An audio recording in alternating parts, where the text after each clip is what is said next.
Clara Brennan hefted the flour sack with practiced ease, her calico dress darkening with sweat in the Montana heat. 20 pounds felt like nothing anymore. The weight was familiar, not just the grain, but the silence that followed her through Tobacco Creek like a shadow. "Careful, dear," Mrs. Pritchard said from the mercantile doorway, her voice honeyed with false concern. "We wouldn't want you to strain yourself." The other women tittered. Clara set the sack on the loading platform without a word. Her mother had taught her that dignity couldn't be taken, only surrendered. She wouldn't give them that satisfaction. "Thank you, Miss Brennan," Mr. Hewitt said quietly, pressing a jar of preserves into her hands instead of coin. "Same time Thursday." She nodded and walked home through the dusty street, past windows that tracked her progress like eyes in the gathering dusk. In her small room above the livery stable, she lit the coal oil lamp and opened her journal. Tomorrow, Mrs. Pritchard had said, there would be entertainment. Before we continue, please leave a like and let me know which city you're watching from. Now, let's get back to the story. The next morning, Clara carried her mending basket to the church social room. She'd spent 3 evenings by lamplight repairing quilts for the ladies' auxiliary precise stitches that would outlast the fabric itself. Her mother had taught her that good work spoke louder than words. The room fell silent when she entered. 6 women sat in a circle near the window, their needles paused mid-stitch. Afternoon sunlight streamed through the glass, catching dust motes that danced in the sudden stillness. Clara could hear the clock ticking on the mantel, each second marking her intrusion into their sanctuary. "The quilts, Mrs. Pritchard." Clara set the basket on the corner table. "I've reinforced all the weak seams." Mrs. Pritchard inspected the top quilt without meeting Clara's eyes. "How much do we owe you?" $1.25, as agreed. As the woman counted coins from her reticule with deliberate slowness. "I suppose it's adequate work." Clara pocketed the coins 2 months of lamp oil. Maybe 3, if she was careful. "Thank you, ma'am." She turned to leave, catching fragments of whispered conversation resuming behind her like water closing over a stone. The words "poor thing" and "such a burden" followed her down the church steps. By evening, Clara sat in her small room above the stable, the only place in Tobacco Creek where she could breathe freely. The space was barely large enough for a narrow bed, a trunk, and a washstand. But it was hers. Old Saul charged her nothing, claiming he needed someone to watch the horses at night. She lit her coal oil lamp, adjusting the wick until the flame burned steady and bright. The glass chimney was spotless. She cleaned it every Sunday. Waste not, want not. From her trunk, she retrieved her mother's silver-backed hairbrush, the only inheritance that hadn't been sold to pay her father's debts. She ran it through her dark hair with long, practiced strokes, remembering her mother's hands performing the same ritual. Her journal lay open on the quilt. "Mama said dignity can't be taken, only surrendered." She wrote by the lamp's warm glow. "Tomorrow they have something planned." Mrs. Pritchard smiled when she mentioned it. Clara set down her pen and stared at the flame. Whatever came tomorrow, she would face it as her mother had taught her, with a straight spine and a quiet heart. The stranger rode into Tobacco Creek at noon, when the sun turned the wooden boardwalks white with heat. His gray gelding moved with the steady gait of a horse that had covered long distances, and the man sat easy in the saddle, his leather vest darkened with trail dust. Jace Coulter had been riding for 3 weeks, following rumors of work from one Montana settlement to another. His money was nearly gone, his supplies down to jerky and hardtack. But he'd learned long ago that desperation showed in a man's face. He kept his expression neutral as he guided his horse toward the livery stable at the edge of town.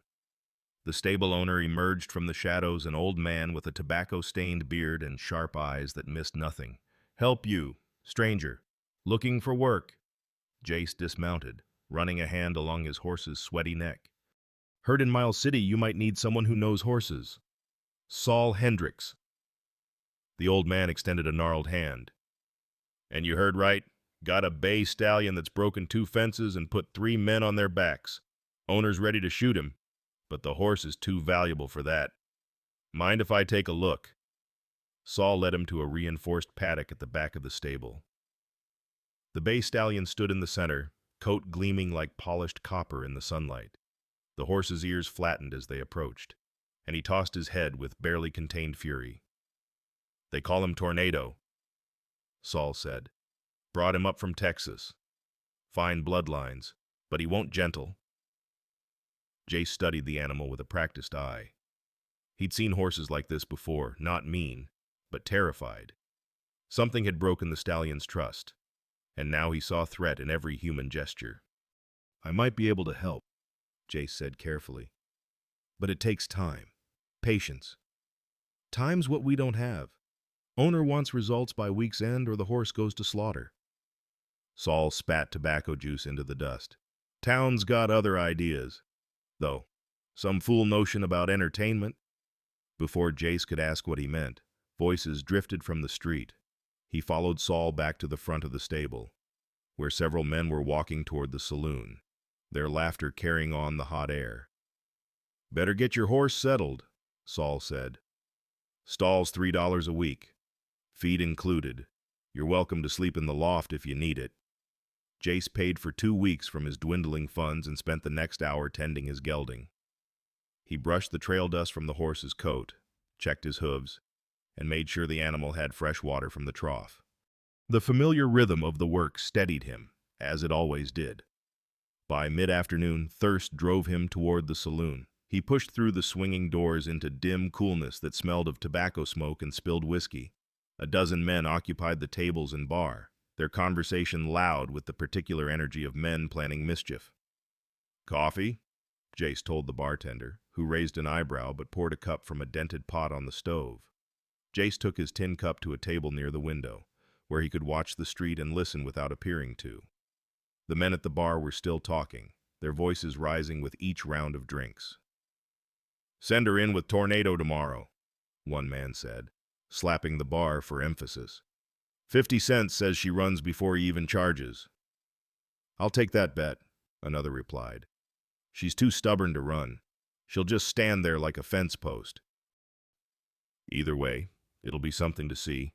Fat Clara trying to handle a stallion might be the best entertainment this town's had all summer. The men erupted in laughter that made Jace's jaw tighten. He kept his eyes on his coffee, but his hand gripped the cup hard enough to hurt. "Who's going to tell her?" someone asked. "Mrs. Brennan already volunteered. Said she'd make it sound like an honor testing a new training method or some such nonsense. That woman's got a talent for cruelty dressed up as kindness." More laughter, and then the conversation shifted to other topics. Jace finished his coffee and stood, moving to the window to look out at the dusty street. Heat shimmered off the boardwalk's invisible waves, and a dust devil spun itself into existence near the water trough before dissolving into nothing. That's when he saw her. A woman crossed the street carrying a bundle of laundry, her dark hair pulled back in a simple braid.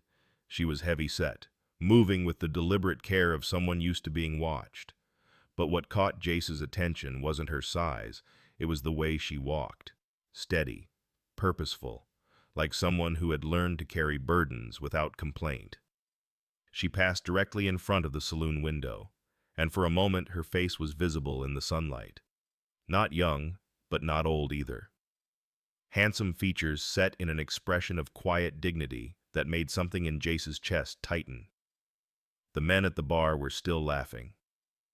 Jace set his cup on the windowsill and walked out, letting the door swing shut behind him on their crude jokes. The afternoon heat hit him like a physical blow. He stood on the boardwalk, watching the woman disappear around the corner of the Mercantile. Something in the set of her shoulders reminded him of his late wife, that same quality of endurance that some people wore like armor. He was still standing there when Mrs. Brennan emerged from the store and headed in the same direction the woman had gone. That evening, Jace returned to the livery stable.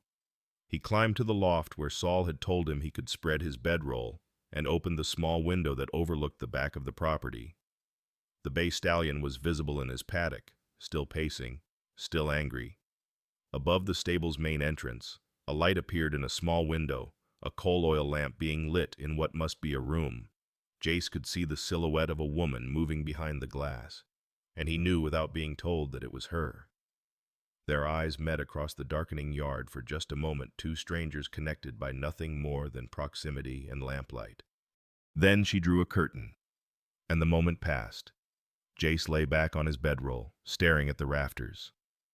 Tomorrow, he thought, he would find out exactly what the men in the saloon had planned. And if it was as cruel as it sounded, he would do something about it. He wasn't sure what yet, but he would do something. Clara woke before dawn, her hands trembling as she braided her hair with unusual care. She plaited it tight against her skull, then pinned it in a severe coronet that wouldn't come loose no matter what happened. In the mirror above her washstand, her reflection looked back with steady eyes that belied the fear churning in her stomach.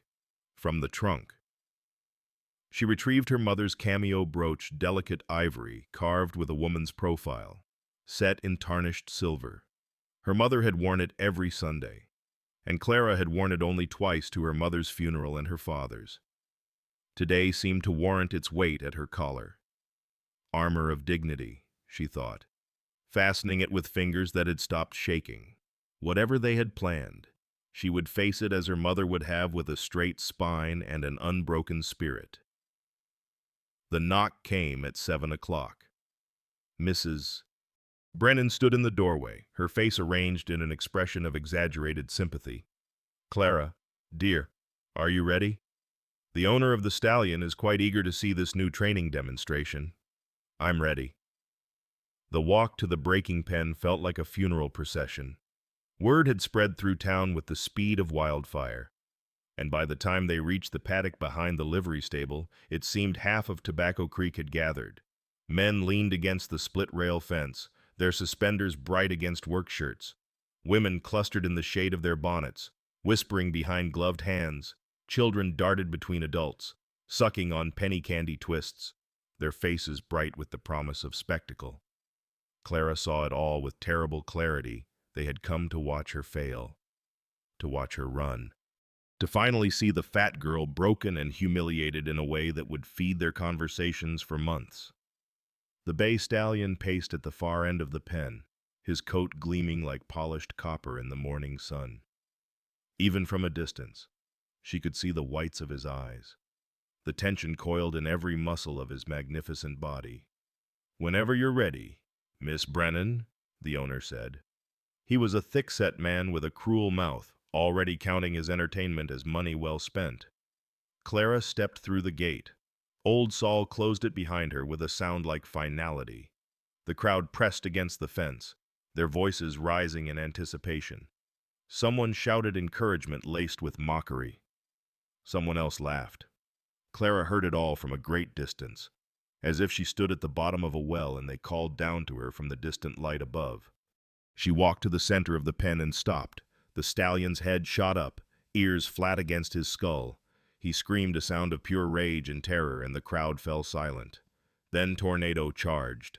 Dust exploded from beneath his hooves as he bore down on her, 1,000 pounds of fury with nowhere to go but forward. Men shouted warnings. Women gasped. Children pressed their faces between fence rails, eyes wide. Clara closed her eyes. Frightened things need calm, not force. Her mother's voice, clear as a bell across 3 years of silence. "Breathe. Clara, let them feel your heartbeat. Let them know they're safe." She breathed in slowly, counting to 4, held it, released it, counting to 6. Her heart, which had been racing, began to slow to a steady, measured rhythm. She thought of still water, of morning mist on quiet fields, of her mother's hands gentle on a frightened bird's wing. The thunder of hooves grew louder, closer. She could feel the vibration through the soles of her boots, could smell the horse's sweat and fear. Every instinct screamed at her to run, to protect herself, to choose survival over dignity. She breathed. The hoofbeats stopped. Clara opened her eyes. Tornado stood 3 feet away, sides heaving, nostrils flared. His ears were no longer flat but turned forward, focused entirely on her. She could see the confusion in his dark eyes. This human hadn't run, hadn't shouted, hadn't raised a hand in threat or defense. The crowd held its collective breath. Slowly, as if underwater, Clara extended her right hand, palm up, fingers loose, an offering, not a demand. The stallion's head lowered, his muzzle stretching toward her palm with cautious curiosity. His breath was hot against her skin, snuffling at her scent. Then, with a gentleness that seemed impossible in so large an animal, he rested his soft nose against her open hand. The late morning sun caught the dust they'd stirred, creating a golden halo around woman and horse. For a moment, the wild creature and the rejected woman stood together in perfect stillness, choosing each other when the world had chosen neither. Someone in the crowd coughed. The spell broke. Clara turned to look at the faces pressed against the fence. She saw disappointment in their eyes. They'd been cheated of their entertainment. Their expected humiliation transformed into something they didn't understand and therefore resented even more. Mrs. Brennan's mouth hung open in an expression of profound shock. The stallion's owner looked furious, his entertainment spoiled by competence he hadn't anticipated. The crowd began to disperse, muttering among themselves. The show was over, and it hadn't delivered the spectacle they'd paid attention for. Clara stood alone in the pen with Tornado, one hand still resting against his warm neck, feeling utterly drained. She'd survived. She'd even succeeded. But she was still Clara Brennan, still alone. Still, "I'll take her." The voice cut through the murmuring crowd with the authority of absolute certainty. Clara looked up to see the stranger from yesterday, the cowboy with the gray gelding, walking through the parting crowd toward the fence. He wasn't looking at the horse. He was looking at her. "I'm working on a contract to gentle horses for the cavalry," Jace said, his voice carrying in the sudden silence. "I need a training partner, someone who understands horses the way this lady clearly does." He met Clara's eyes across the dusty pen. "If you're willing, Miss Brennan?" "Clara Brennan." "Miss Brennan, I'm Jace Coulter. I'd be honored to have you work with me." He paused, then added with deliberate emphasis, "as my equal partner." The crowd stirred with fresh whispers scandal now. Instead of mockery, an unmarried man and woman working together. The impropriety of it, the presumption. Clara heard none of it. She was looking into the stranger's face and seeing something she hadn't seen in 3 years' recognition, not of her body or her circumstances, but of something deeper. He saw her gift. He saw her worth. He saw her. "When do we start?" she asked. Jace smiled, the first genuine smile she'd witnessed in longer than she could remember. "Tomorrow at dawn, if that suits you." "It suits me fine. Mr. Coulter?" Behind her, Tornado whickered softly and pressed his head against her shoulder, as if sealing the agreement between them all. Clara arrived at the livery stable at dawn, her hands clutching the folds of her work dress as uncertainty gnawed at her resolve. The previous day felt like a fever dream, the charging stallion, her impossible stillness, and the stranger who had stepped forward when no one else would. In the cold light of morning, she half expected to find the stable empty, the whole thing revealed as some elaborate extension of yesterday's cruel joke. But Jace Coulter was already there. He stood in the main aisle between the stalls, forking fresh hay with the easy movements of a man long accustomed to early rising. His gray gelding watched from a nearby stall, and 3 other horses, a bay mare, a black gelding, and a paint occupied the pens he'd clearly prepared before she arrived. He looked up at her footsteps, leaning the pitchfork against the wall. "Miss Brennan." "Right on time." "Mr. Coulter." She couldn't quite meet his eyes. "I wasn't sure that is. I thought perhaps coffee." He gestured toward a small stove in the corner where a dented pot sat steaming. "It's not fancy, but it's hot." Without ceremony, he poured dark coffee into 2 tin cups, the metal handles wrapped with strips of leather to protect against the heat. He handed one to Clara, then raised his own in what might have been a salute before taking a long drink. Clara wrapped both hands around her cup, feeling the warmth seep through to her palms.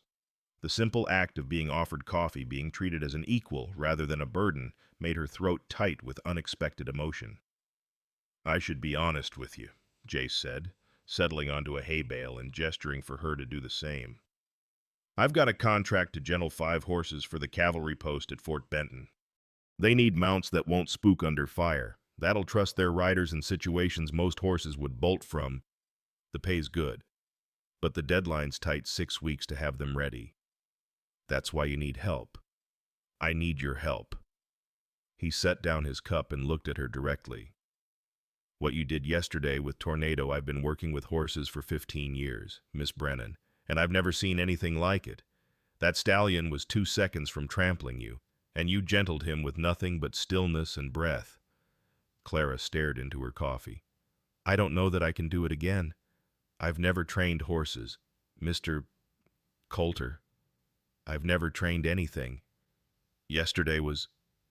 She struggled for words.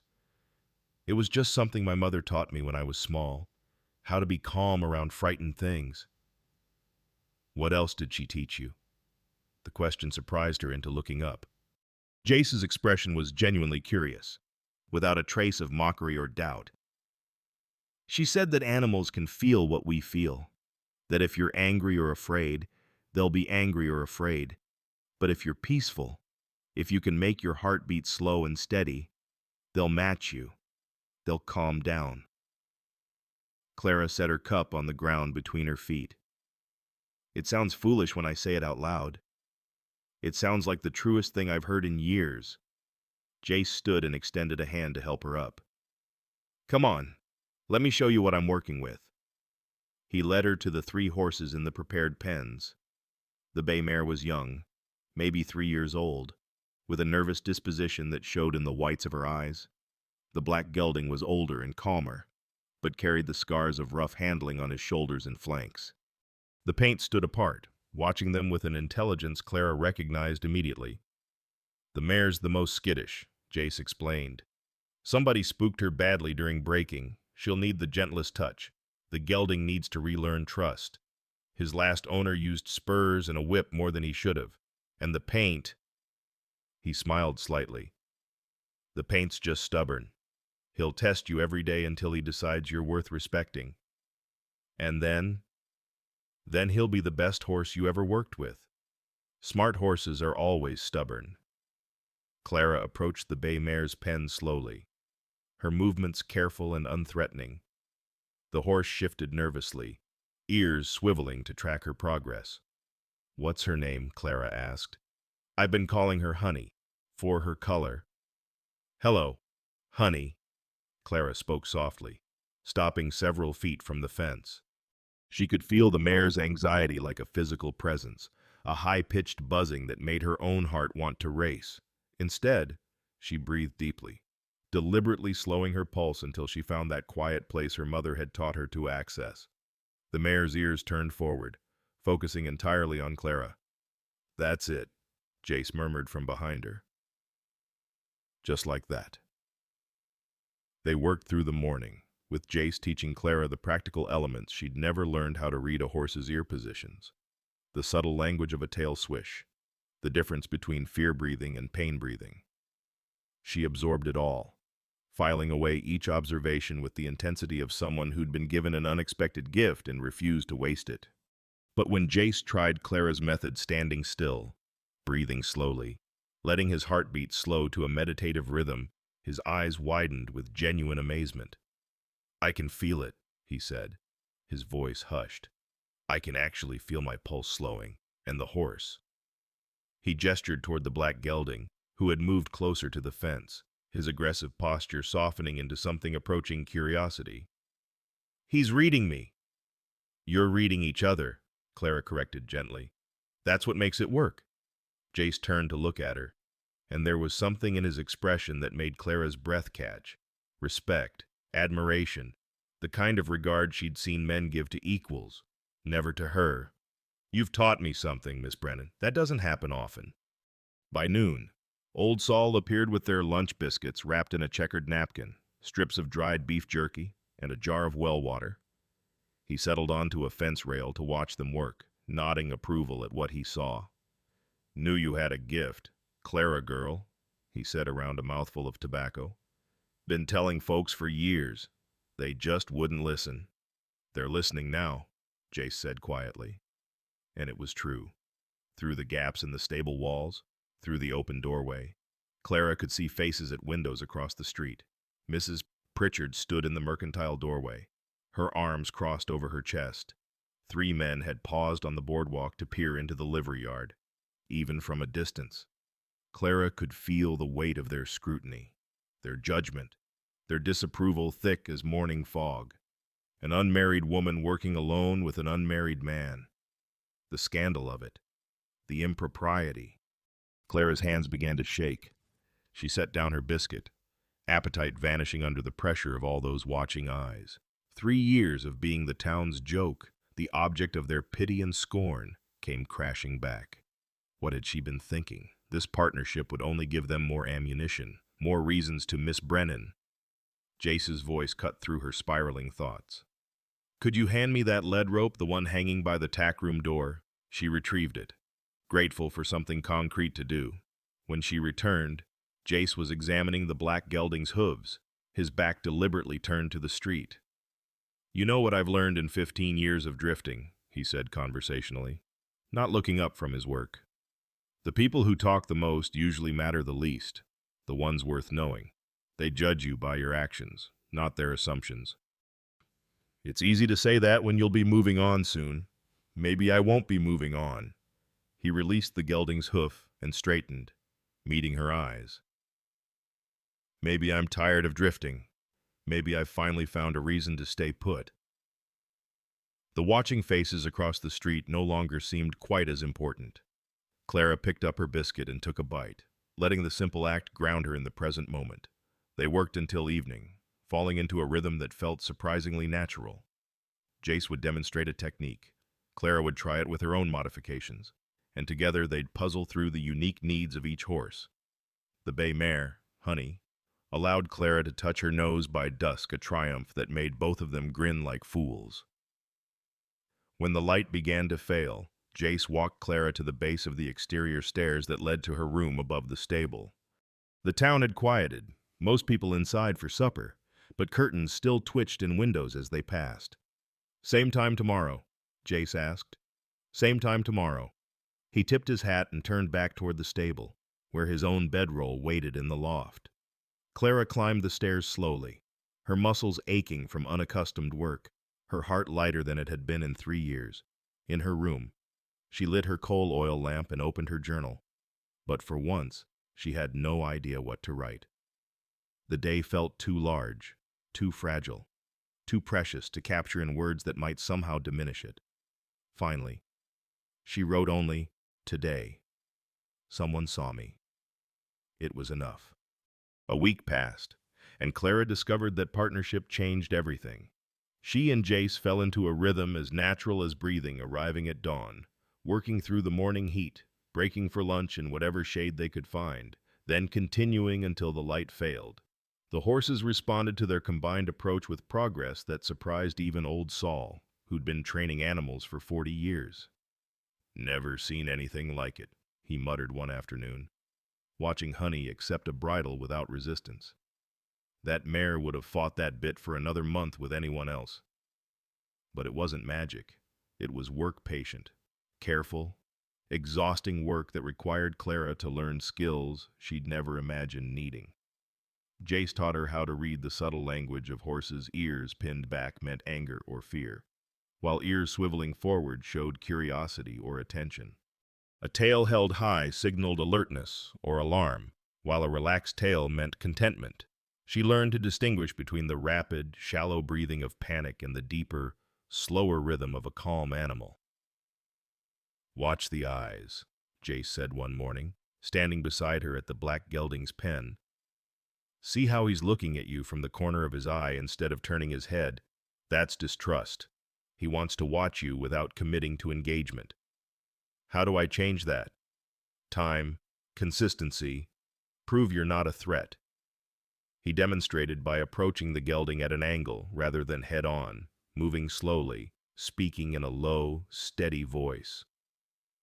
The horse's ears swiveled to track him, and gradually his head turned to follow. Clara practiced the technique with Honey, feeling clumsy and obvious compared to Jace's fluid movements. But the mare responded, her nervousness easing degree by careful degree. In return, Clara taught Jace her method, the one her mother had passed down like a secret inheritance.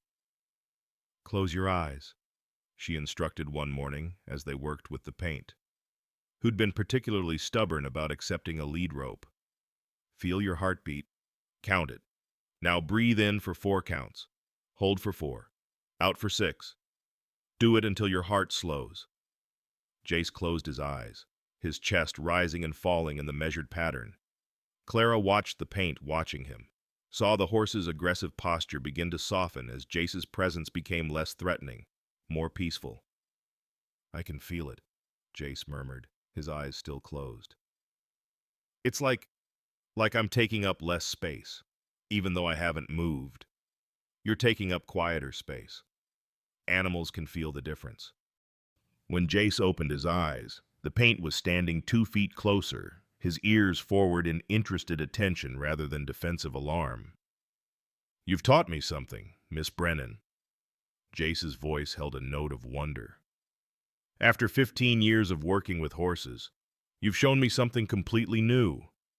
The words warmed her more than the morning sun. They were reaching for the same piece of tack when it happened, both extending their hands toward a leather strap hanging on the fence post. Both arriving at the same moment. Their fingers didn't touch, but they paused. Hands suspended in the space between connection and propriety. Honey whickered softly from her pen, and the sound broke the spell. They both smiled genuine smiles that transformed their faces, reminding each of them that joy was still possible, that connection wasn't always painful. Clara withdrew her hand first. "You take it. We'll share it," Jace said. And somehow that felt like a promise of something more. By the second week, they'd established a lunch routine. There was an old cottonwood tree behind the livery stable, its broad leaves providing blessed shade during the heat of the day. They would sit with their backs against the trunk, sharing whatever food they'd managed to gather, usually cornbread wrapped in cloth, dried beef from Saul's stores, water from the canteen they passed back and forth. It was during one of these lunches that Clara first spoke of her mother. She was a school teacher, Clara said, breaking off a piece of cornbread and watching the crumbs fall to the dusty ground. "From Boston originally, came west to teach in a one-room schoolhouse and fell in love with my father. Everyone said she married beneath herself." "What did she say? That love made equals of everyone?" Clara smiled at the memory. "She taught me to read before I was 5. Mathematics, history, even a little Latin. She said education was the one thing no one could take from you, no matter how hard they tried." Jace took a long drink from the canteen before responding. "She sounds like a remarkable woman." "She was, until the pneumonia took her 3 winters ago." The words came easier than Clara expected, perhaps because Jace listened without offering empty platitudes or false comfort. He simply listened, and that was enough. "My father, he didn't handle it well. Started drinking, lost the farm, followed her 6 months later. And you stayed. Where else would I go?" Clara accepted the canteen when Jace offered it. No money for a train ticket, no family in the East who'd acknowledge a farmer's daughter. This was home, even after it stopped feeling like one. They sat in silence for a moment, watching dust devils spin themselves into existence and dissolution across the paddock. A hawk circled overhead, its shadow passing over them like a benediction. "I've been drifting for 2 years, Jace said finally, his voice quiet enough that Clara had to lean closer to hear. "After the fever took my wife and daughter." Clara's breath caught. She'd wondered about his past, the sadness she sometimes glimpsed behind his careful courtesy, the way he seemed most comfortable with animals rather than people. But she hadn't expected this. Their names were Emma and Lily. Emma was 26. Lily was 8 months old. He spoke the names with the careful precision of someone handling precious, fragile things. "The fever went through our settlement in Nebraska like wildfire. Took 30 people in 2 weeks. By the time I realized how sick they were, it was too late." "I'm sorry." The words were inadequate, but Clara offered them anyway, knowing they were all anyone could offer in the face of such loss. I buried them in the same grave, put up a marker, and then I started writing. Jace picked up a twig and drew patterns in the dust at his feet. I thought if I kept moving, I wouldn't feel the empty space they left. But it just got bigger, lonelier, until I stopped feeling much of anything at all. Until you came here.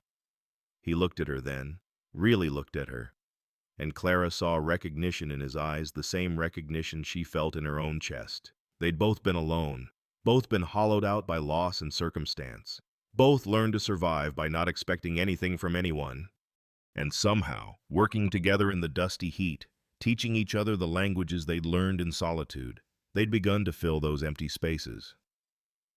Until I came here, Jace agreed softly. The church bell rang in the distance, marking 2 o'clock, time to return to work. But neither of them moved immediately, content to sit in the dappled shade and the understanding they'd built between them. Finally, Clara stood and brushed the dust from her skirt. Jace rose beside her, gathering their empty cornbread cloth and the canteen. "Thank you," Clara said, "for telling me. Thank you for listening."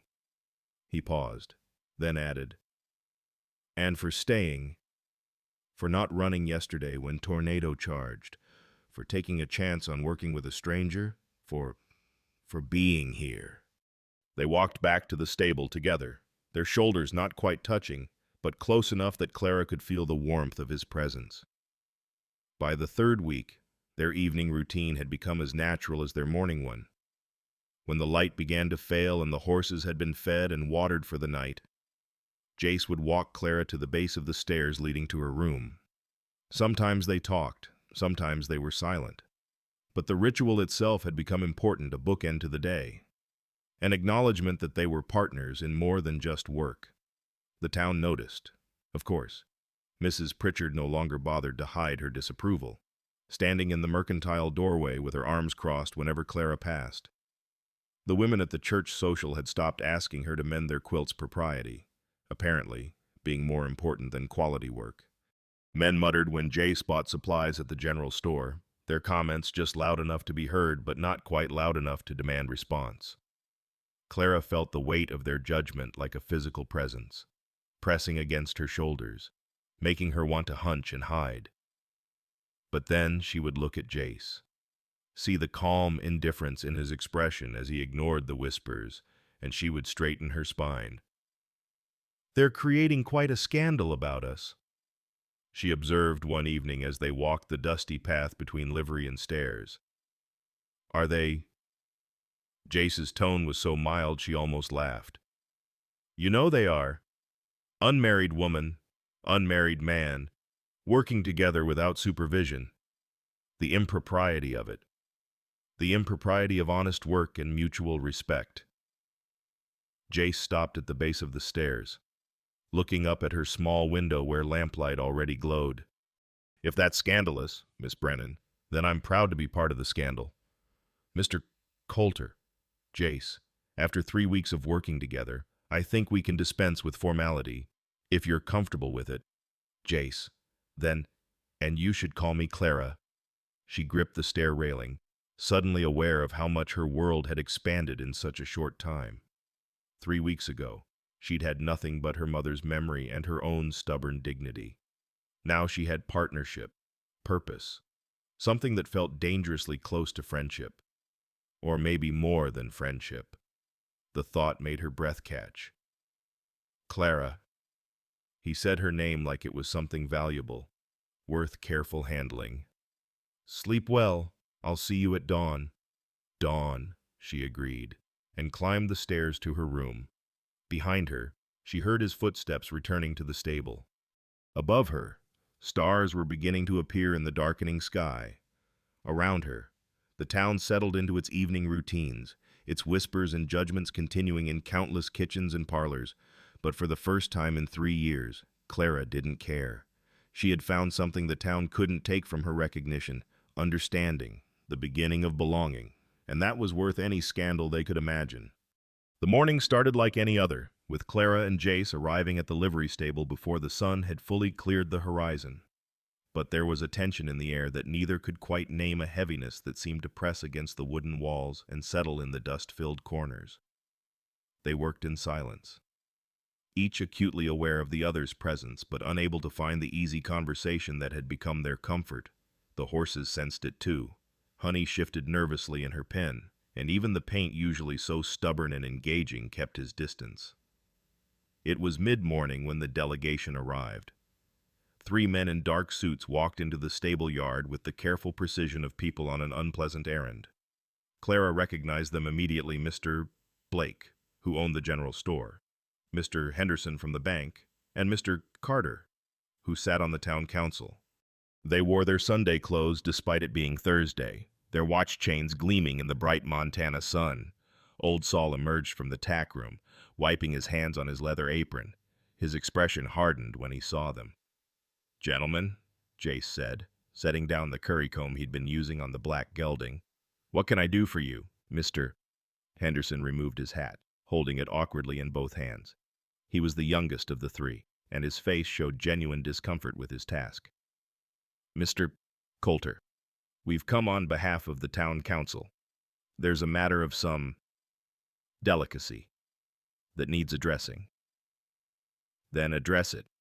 Jace's voice was carefully neutral, but Clara saw the tension in his shoulders, the way his jaw tightened. Mr. Blake cleared his throat. He was a thick-set man with jowls that quivered when he spoke. "It's about your working arrangement with Miss Brennan. The town feels it's unseemly, an unmarried man and woman working together, without proper supervision or chaperone." "Unseemly." Jace repeated the word like it tasted bad. "Miss Brennan is my business partner. She's helping me fulfill a contract to gentle horses for the cavalry. I fail to see what's unseemly about honest work. Think of propriety, Mr.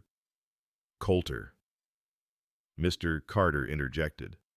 He was the oldest of the three, with iron gray hair and the absolute certainty of a man who'd never questioned his own righteousness.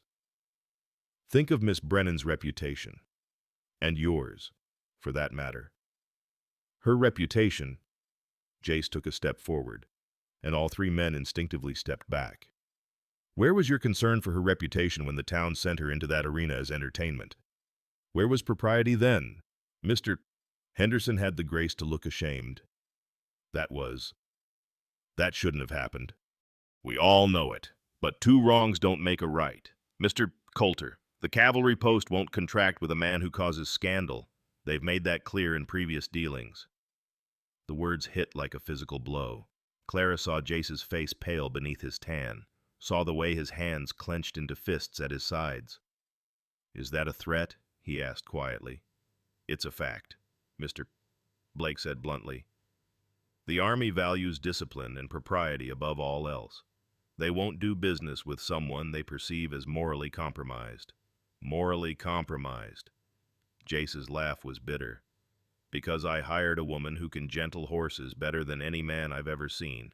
Because I value skill over the town's narrow-minded judgment. We're not here to argue, Mr. Coulter," Mr. Carter said stiffly. "We're here to inform you that the council has discussed the matter, and we strongly suggest that Miss Brennan's employment be reconsidered." "Get out." The voice came from behind them. Old Sol had moved to stand beside Jace, his weathered face set in lines of stubborn loyalty.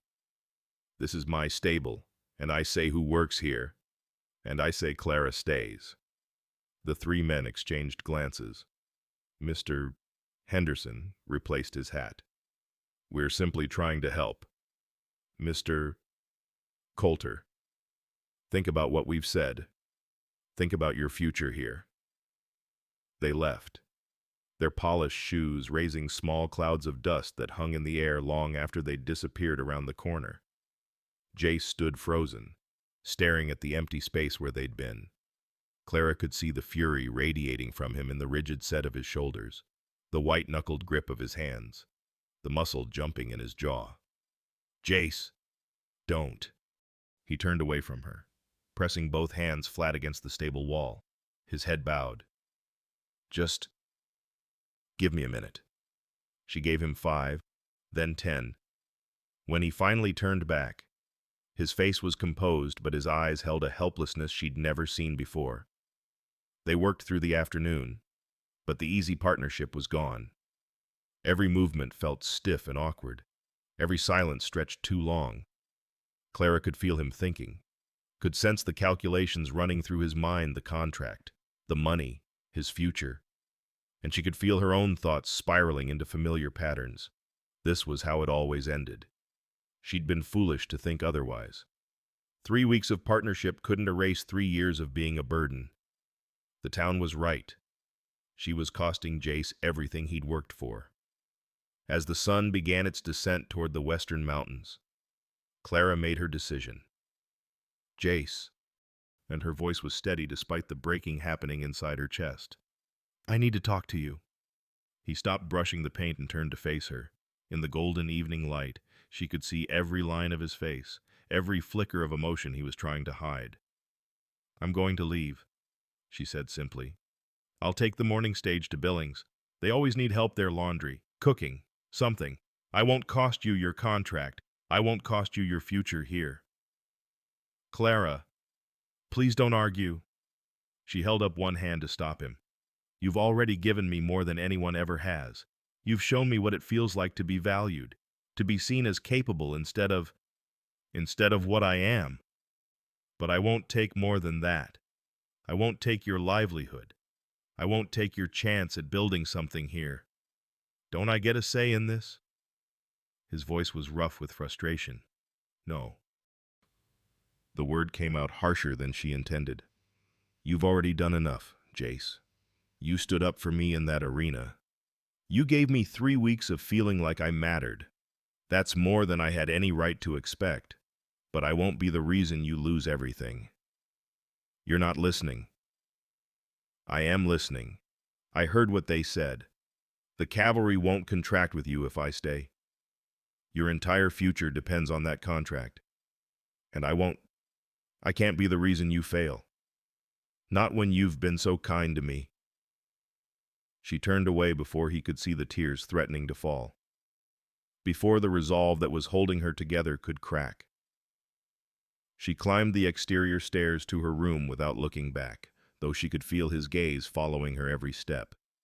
In her small room, Clara lit a single candle and pulled her trunk from beneath the bed. It was a battered thing with brass corners, one of the few items that had survived her father's death and the selling off of the farm. She opened it slowly, the hinges creaking in protest. Her belongings were pitifully few. 3 dresses besides the one she wore, all carefully mended. Her mother's silver-backed hairbrush, a pair of worn boots, the journal where she'd written her mother's words and her own sparse thoughts, a few handkerchiefs embroidered with her mother's initials. She wrapped each dress in brown paper to keep it clean, folded them with mechanical precision. The ritual of packing gave her something to do with her hands, kept her from thinking too hard about what she was giving up.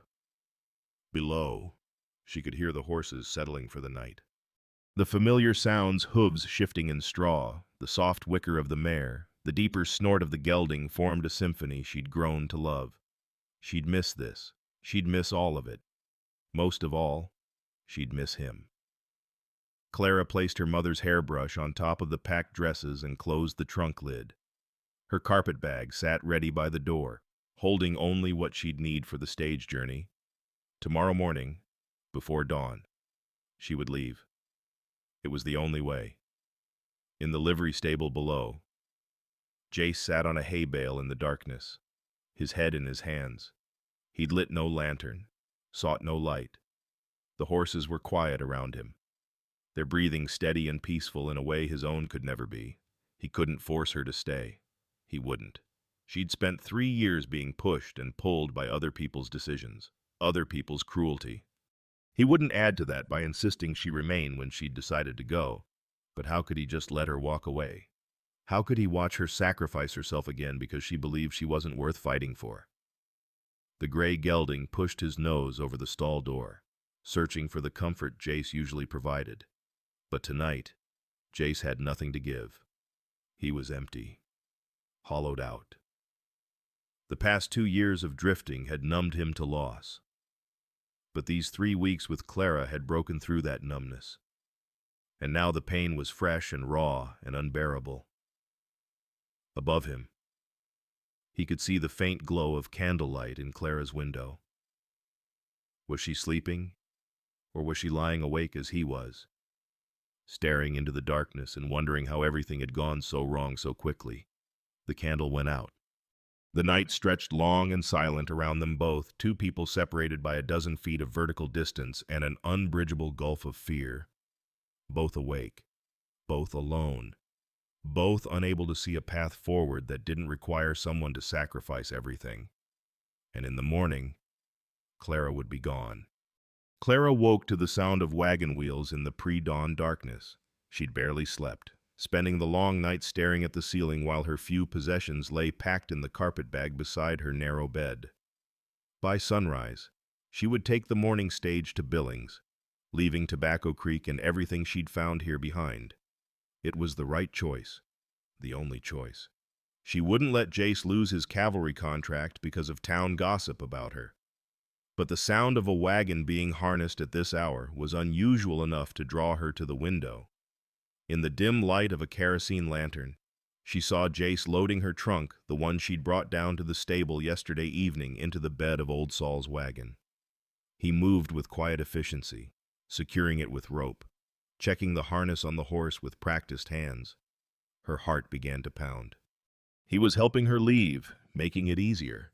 The kindness of it made her eyes burn with tears she refused to shed. She dressed quickly in her best calico dress, the one her mother had made, now carefully mended at every seam. She pinned her mother's cameo at her throat, braided her hair with hands that only trembled slightly, and picked up her carpet bag. One last look at the small room that had been her refuge, one last breath of air that smelled of hay and horses and the peculiar loneliness of living above the world rather than in it.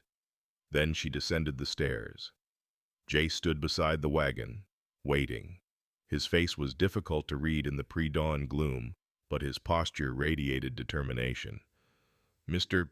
Coulter, Jace, you didn't need to do this. I could have taken the stage." "Get in the wagon, Clara." Something in his voice made her obey without further question.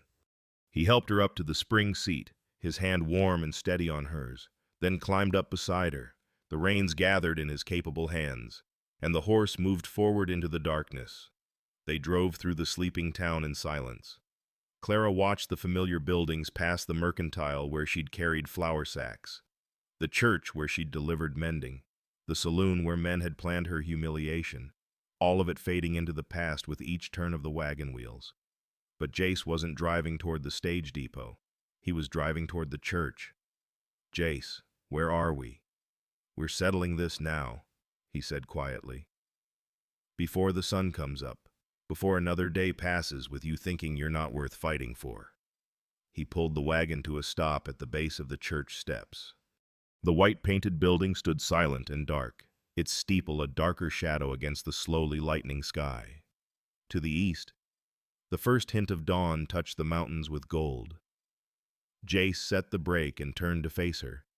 In the growing light, she could see the set of his jaw, the determination in his eyes, and something else, something that made her breath catch in her throat.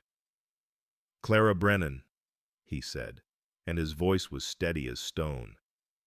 "I'm going to ask you something, and I need you to listen all the way through before you answer. Can you do that?" She nodded, not trusting her voice. "I've been alone for 2 years because I thought I deserved loneliness. Because I thought grief was all I had left. And if I let it go, I'd have nothing. I thought moving from place to place would somehow make the empty space smaller. But it just got bigger. Lonelier." He took her hand, his calloused fingers gentle against hers. "Until I came here, until I saw you standing in that arena with a stallion charging at you, and instead of running, you just breathed, like you knew something the rest of us had forgotten. Jace, let me finish." His thumb traced circles on the back of her hand, a gesture so tender it made her eyes sting. These past weeks, working with you, teaching you, learning from you, I've remembered what it feels like to be whole. Not because you filled the empty space, but because you reminded me that empty spaces can be built into something new, something better than what was there before. The sun was rising now, spilling golden light across the mountains and painting the church steps with slowly advancing warmth. Clara felt it touch her face like a blessing. "I'm not asking you to be rescued," Jace continued, his voice rough with emotion. "I'm not offering charity or protection or any of the things the town thinks a woman like you should be grateful for. I'm asking you to be my partner, in everything, in the horse training, in building a life, in facing whatever comes next. I'm asking you to choose me the way I'm choosing you, as an equal, as a companion, as—" He paused, searching for words, and Clara saw vulnerability in his face that matched the ache in her own chest. "As someone I love," he finished quietly. "Marry me, Clara. Not because the town demands propriety, not because it's the practical solution to gossip, but because I choose you. Every day, I will choose you." The words hung in the dawn air between them, fragile and fierce as newborn light. Clara's throat closed with tears she'd held back for 3 years, tears of loss and loneliness, of bearing burdens alone, of being invisible even when everyone was looking. But underneath those old tears were new ones, bright and sharp as joy. "I'm fat," she said, and the word was both challenge and confession. "I'm poor. I have no family, no prospects, nothing to bring to a marriage but myself and my mother's memory. The town will say you've made a terrible choice. They'll say, I don't care what they say." Jace squeezed her hand. "Do you?" Clara looked at him, really looked at him, and saw what she'd been afraid to see for weeks. He wasn't offering pity. He wasn't settling. He saw her exactly as she was, and he was choosing her anyway. More than that, he was choosing her because of who she was, not despite it. The realization broke something open in her chest, some hard shell she'd built around her heart to keep it safe from further damage. And what poured out wasn't pain, but possibility. Hope. The terrifying, exhilarating chance that she might deserve this, that she might deserve him. "No," she whispered. "I don't care what they say. Then marry me, right here, right now, before you can talk yourself out of believing you're worthy of being chosen." "I'm worthy," she said, and felt the truth of it settle into her bones like a benediction. "I'm worthy of being chosen. So that's a yes. That's a yes." Her voice strengthened. "Yes, Jace Coulter, I'll marry you, because I choose you too. Every day, I will choose you." He raised her hand to his lips and kissed her knuckles with a gentleness that made her cry in earnest, now good tears, healing tears, tears that washed away 3 years of accumulated sorrow. The sound of footsteps on gravel made them both turn. The church doors were opening, and people were emerging, the early risers coming for morning service. They stopped at the sight of the wagon, of Clara and Jace on the steps, of her tear-stained face in their joined hands. Mrs. Pritchard appeared in the doorway, her mouth forming a perfect O of scandal. Behind her came the Hendersons, the Blakes, the Carters, all the families who'd watched Clara's humiliation in the arena, who'd gossiped about her partnership with Jace, who'd judged her for daring to be seen. And at the back of the crowd, his white collar bright in the morning sun, came Preacher Daniels. He was an older man with kind eyes who'd been in Tobacco Creek for 20 years. He'd buried Clara's mother and father. He'd witnessed her arena trial. And now he looked at Clara and Jace with an expression of dawning understanding. "Mr. Coulter? Miss Brennan." He descended the steps slowly, his gaze moving from their faces to their joined hands. "Is there something I can help you with this fine morning?" "We need a preacher," Jace said clearly, his voice carrying in the early morning stillness. "If you're willing." Preacher Daniels smiled a wide, genuine smile that transformed his weathered face. "I believe I have a wedding to perform." The crowd murmured, shock rippling through them like wind through wheat. Clara felt their judgment pressing against her. tried to make herself smaller, to hide from their scrutiny as she'd done for 3 years. Then Jace stood, helping her to her feet, and kept her hand firmly in his. "Might as well do it properly," the preacher said, mounting the steps to stand above them. "Witnesses are required for a wedding, after all, and the Lord knows we have plenty of those." He opened his worn Bible, the pages soft with decades of use, and found his place. The morning sun climbed higher, painting them all in gold. "Dearly beloved," Preacher Daniels began, and his voice held both gravity and joy. "We are gathered here in the sight of God and these witnesses to join this man and this woman in holy matrimony." Clara looked at Jace. Jace looked at Clara, and neither of them looked away. The town could watch, the town could whisper, the town could judge. But in that moment, standing on the church steps with the sun rising behind them and a preacher speaking words of covenant and promise, Clara and Jace belonged only to each other. And that was enough. More than enough. It was everything. Preacher Daniels held his Bible with steady hands, his voice carrying across the church steps with the authority of decades spent speaking words of covenant and comfort. "Marriage," he began, "is not merely a union of convenience or circumstance. It is a sacred partnership, an equal yoke, where two souls choose each other daily in joy and in sorrow, in plenty and in want, in the bright hours and the dark ones." Clara felt the weight of those words settle over her like a blessing. Equal yoke, daily choosing. These were not the passive promises of fairy tales, but the active commitment of partnership. She glanced at Jace and found him already looking at her, his expression open and unguarded in a way she'd never seen before. The crowd on the steps had grown as word spread through the early morning town. Clara recognized faces from the arena, some who had jeered, some who had simply watched. But there were kind faces, too. Old Saul stood near the front, his weathered features creased in what might have been a smile. The blacksmith's wife, who'd once spoken gently to Clara at the mercantile. A young couple who'd arrived in town only last month and had no history of judgment to color their vision. And standing slightly apart, her face pale with what looked like conscience, was Mrs. Pritchard. "Jace Coulter," Preacher Daniels said, turning to him. "Do you take this woman to be your lawfully wedded wife, to honor and cherish her, to be her partner in all things, forsaking all others as long as you both shall live?" "I do." Jace's voice was clear and certain, carrying no hesitation. "With all my heart, I do." "Clara Brennan, do you take this man to be your lawfully wedded husband, to honor and cherish him, to be his partner in all things, forsaking all others as long as you both shall live?" Clara's throat was tight with emotion, but her voice emerged strong. "I do, with all my heart." "The rings," Preacher Daniels prompted gently. Jace reached into his vest pocket and produced a simple gold band worn smooth with age, delicate and perfect. "It was my mother's," he said softly, "for Clara's ears alone.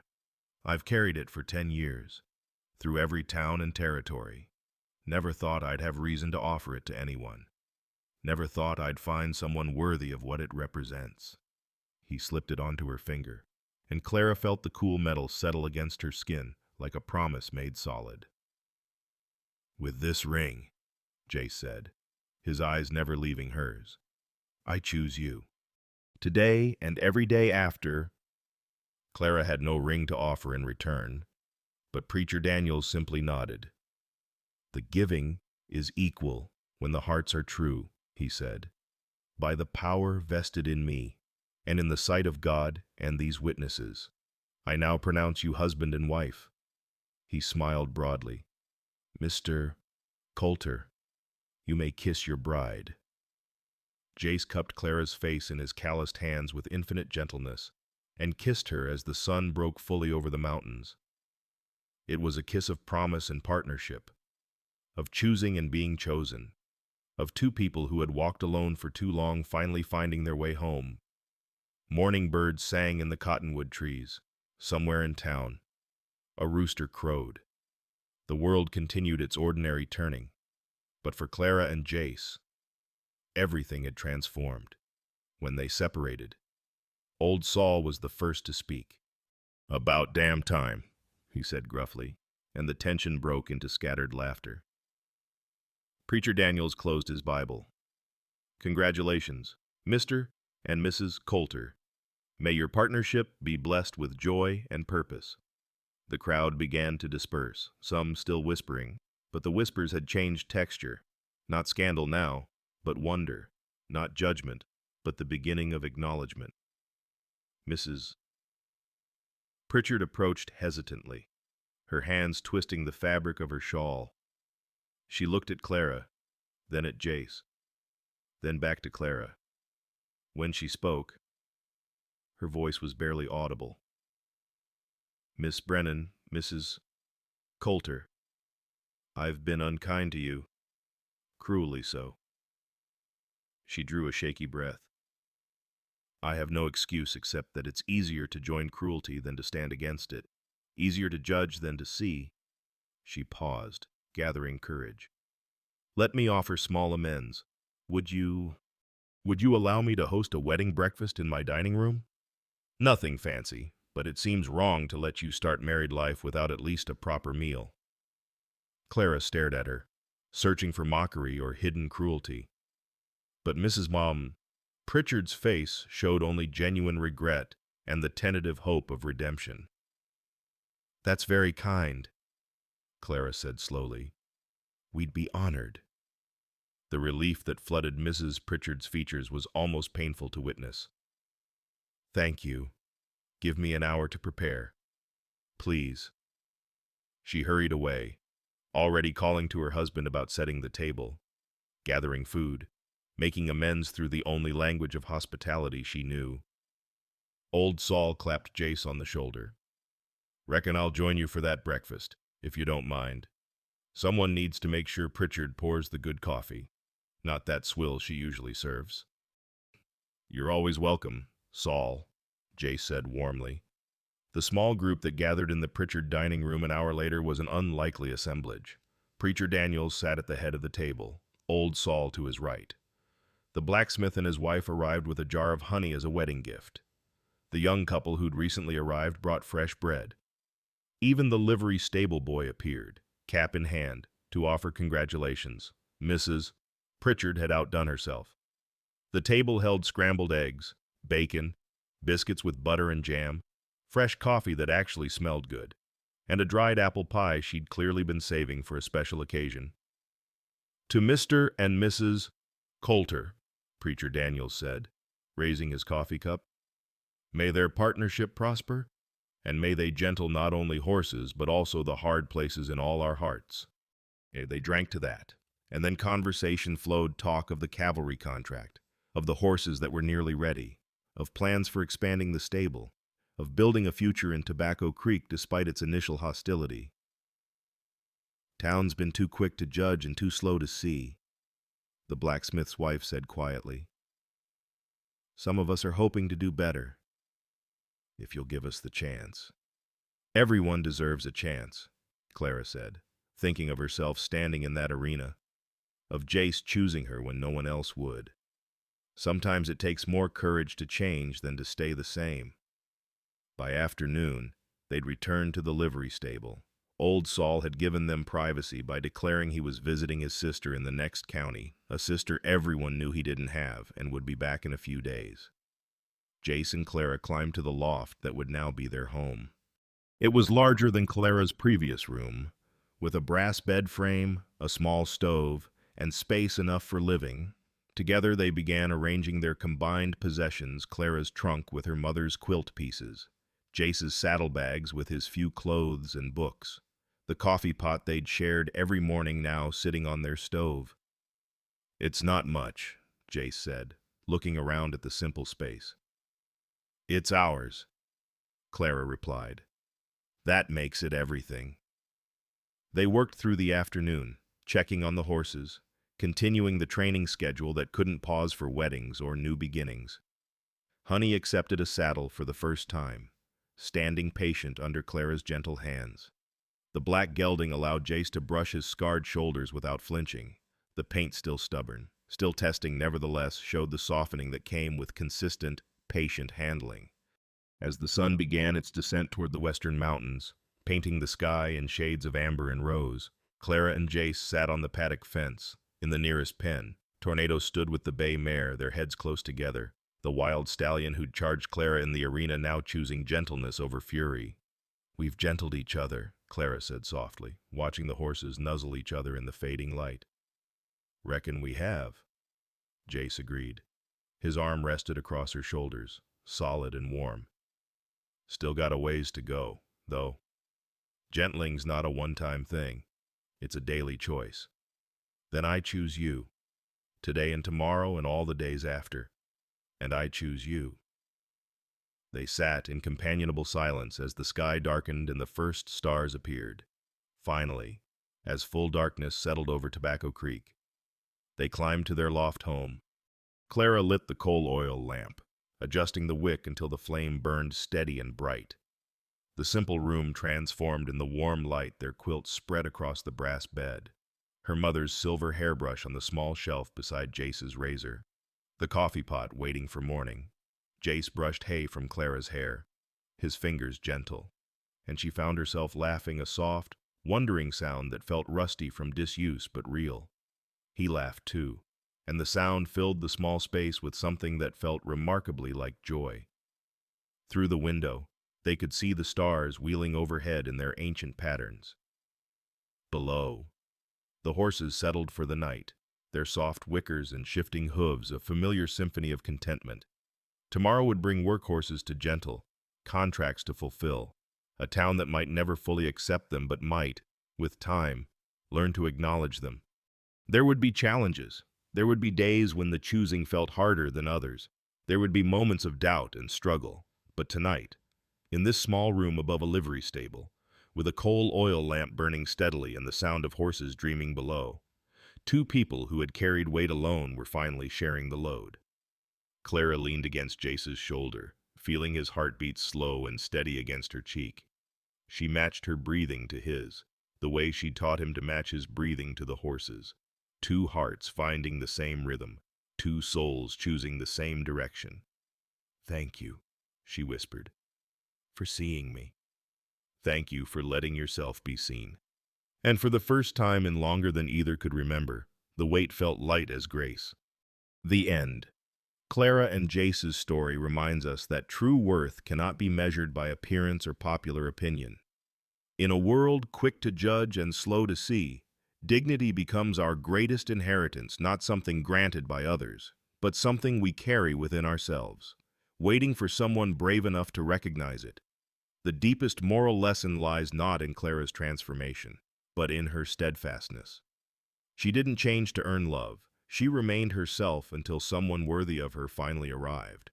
Jace's gift wasn't rescue, it was recognition. He saw what had always been there: strength, wisdom, and a heart capable of gentling both wild horses and wounded souls. This story teaches us that partnership built on mutual respect outlasts any built on pity or convenience, that being chosen is precious, but choosing ourselves first is essential, that communities can change when conscience awakens, and that small acts of amends like Mrs. Pritchard's breakfast begin the long work of healing. Most importantly, it shows that the weight we carry alone becomes bearable when shared with someone who sees our true value. Have you or someone you love ever been dismissed or mocked for not fitting society's narrow standards, judged by appearance rather than character? How did you find the strength to maintain your dignity?